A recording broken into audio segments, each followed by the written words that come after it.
সেদিনে বেহালায় দেখলাম রাস্তার ধারে একটা রাস্তার কুকুর অ্যাক্সিডেন্ট হয়ে মারা পড়ে আছে।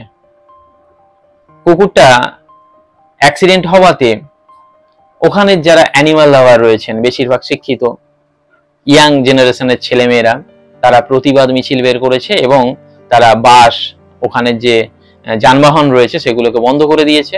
রাস্তার উপর মিটিং চলছে, প্রতিবাদ চলছে, তারা সবাই সমব্যথী। তারপরে প্রশাসন এলেন, তারা আশ্বস্ত করলেন যে আগামী দিনে এরকম রাস্তার কুকুর বা কোনো রাস্তার যে অন্যান্য প্রাণীগুলো রয়েছে তারা যাতে মারা না যায় সেই প্রচেষ্টা করা হবে। সবাই চলে গেলেন।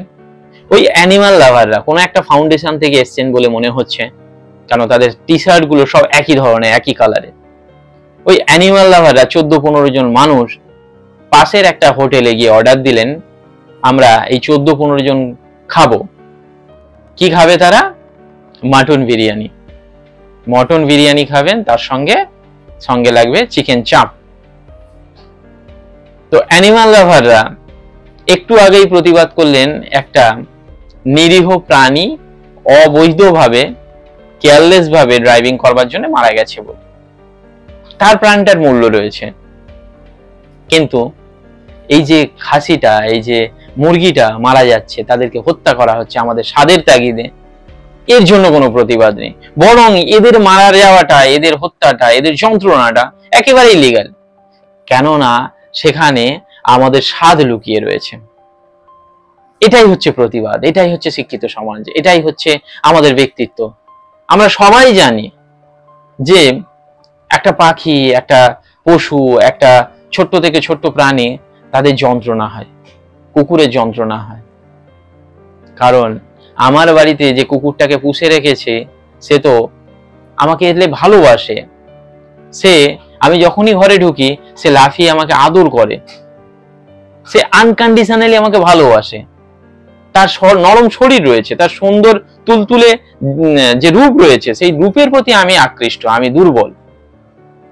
সেখানে কুকুরের মাংস যদি খাওয়া যেত তাহলে হয়তো একদিন ওকেও মেরে খেয়ে নিত এই মানুষগুলো। কিন্তু কুকুরের মাংস তো খেলে মানুষ ছিছি করবে, আর কুকুরটা আমাকে ভালোবাসছে। এই স্বার্থে কুকুর যখন মারা যায় আমরা প্রতিবাদী হয়ে যাই, বিড়ালটা যখন মারা যায় আমরা প্রতিবাদী হয়ে যাই। কিন্তু খাসিটা, ওর স্বাদ তো অনেক সুন্দর, ওর স্বাদটাকে আমি ত্যাগ করতে পারবো না, তাই ওর মৃত্যুটা আমার কাছে কিচ্ছু যায় আসে না। এইটা হচ্ছে অ্যানিমাল লাভ। পৃথিবীতে এমন কোনো মানুষ নেই যে বোঝে না যে প্রাণী হত্যা করে খাওয়া, তার শরীরের মাংস খাওয়া এটা অপরাধ।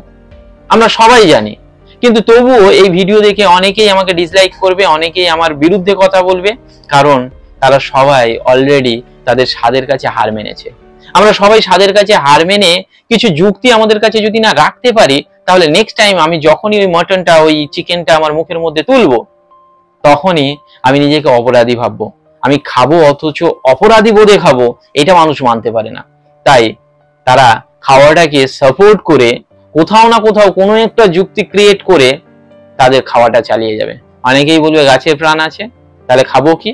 গাছের প্রাণ আছে, গাছের নার্ভ নেই, কাটলে সে ছটফট করে যন্ত্রণায় চিৎকার করে না। প্রশ্নটা প্রাণী হত্যার নয়, প্রশ্নটা যন্ত্রণা দেওয়ার। কমিউনিটির স্বাদ কতটা মজা পাই আমরা, 5 মিনিট, 3 মিনিট, 7 মিনিট, 10 মিনিট, তার জন্য এত বড় শাস্তি দেব? অথচ নিজেদেরকে বলছে শিক্ষিত, আমরা অ্যানিমাল লাভার। যদি আপনি আপনার বাড়িতে চিকেন, মাটন, অন্যান্য ওই আমিষ খাবারগুলোকে বন্ধ করতে না পারেন, তাহলে বাড়িতে কুকুর পুষবেন না, বাড়িতে বিড়াল পুষবেন না, পাখি পুষবেন না। যদিও পাখি পোষাটাকে আমি একেবারেই ঘৃণা করি, অন্যায় মনে করি, তাকে বন্দি করে রেখে তার স্বাধীনতা ছিনিয়ে নেওয়া। যাই হোক, বিষয় যাতে অন্যদিকে না যায়। তো আপনি যখন নিজেকে অ্যানিমাল লাভার বলছেন, তাহলে সবার জন্য ভালোবাসাটাকে রাখুন।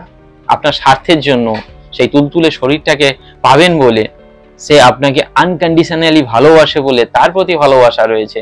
চিকেন, মটন, এদেরকেও ভালোবাসুন, এদের মধ্যে প্রাণ আছে। ওই ছোট্ট একটা মুরগির বাচ্চার চোখের দিকে তাকিয়ে দেখবেন, ছোট্ট একটা ছাগলের বাচ্চার চোখের দিকে তাকিয়ে দেখবেন। আমি বলছি, ওর দিকে তাকিয়ে তাকিয়ে আপনি আপনার যে থালার মধ্যে, আপনার যে প্লেটের মধ্যে যে চিকেন বা মাটনটা আছে খেতে পারবেন না, চ্যালেঞ্জ দিলাম। আমি জানি আপনারা কেউ আমাকে সাপোর্ট করবেন না, তবুও আমার এই প্রতিবাদ, আমার এই ভিডিও, এই ধরনের কথাবার্তা চলতে থাকবে। তো আশা করি আপনারা আমার কথা বুঝতে পেরেছেন। যদি ভিডিওটি সঠিক মনে হয় তাহলে আমার জন্য কিচ্ছু করতে হবে না, এই ভিডিওটিকে আপনার লাইফে কাজে লাগান। ধন্যবাদ।